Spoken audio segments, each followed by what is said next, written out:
Aujourd'hui, je suis de retour sur le terrain pour prendre des nouvelles de la luzerne. Dans la dernière vidéo, le CRA avait récolté la culture à l'aide d'une effeuilleuse.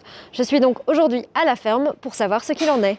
Donc bonjour Virginie, j'ai appris que les essais sur la luzerne avaient bien avancé. Est-ce que tu peux m'en dire plus? Oui, les essais sur la luzerne ont bien avancé. On a eu l'occasion de réaliser des tests pour évaluer la conservation en micro-silo et un essai en réalité avec des vaches laitières pour voir comment était accueilli ce type de produit. Ok, mais alors reprenons les choses dans l'ordre. Comment vous avez procédé après la récolte des feuilles? Donc après la récolte des feuilles, on a commencé par l'essai en micro-silo. Donc on a fabriqué plus ou moins 150 micro-silos où on a eu l'occasion de tester différentes recettes. Et parmi ces recettes, il fallait que l'on puisse absorber les jus puisqu'on se trouve face à un produit qui est relativement humide. Et donc on a eu l'occasion d'ajouter à la feuille de luzerne des fibres comme de la paille hachée ou du son.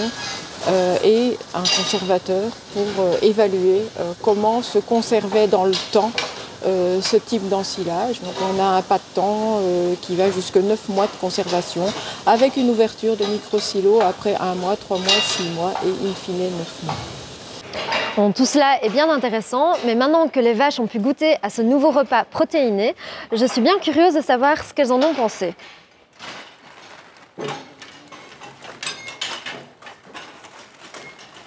Ah, elle semble intéressée. Mais je pense que j'aurai plus d'informations de nouveau auprès de Virginie, qui a suivi de près leur appétit et bien d'autres paramètres. Donc on a comparé deux rations, une ration classique à base d'ensilage de maïs et de correcteur protéique et la ration feuille de luzerne où on avait remplacé le correcteur protéique par ces ensilages de feuilles de luzerne.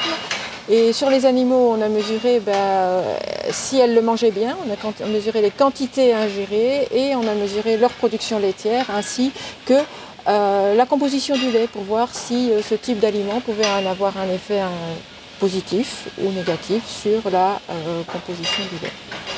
Ok, eh bien merci pour toutes ces informations. Alors qui sait, peut-être que la luzerne deviendra un aliment riche en protéines pour nos vaches qui sera produit bien chez nous.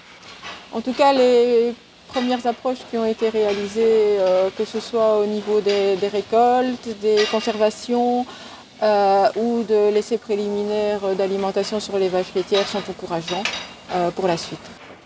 En tout cas, je pense que ces mesdames sont plutôt contentes d'avoir pu goûter à ce nouvel aliment au goût de luzerne.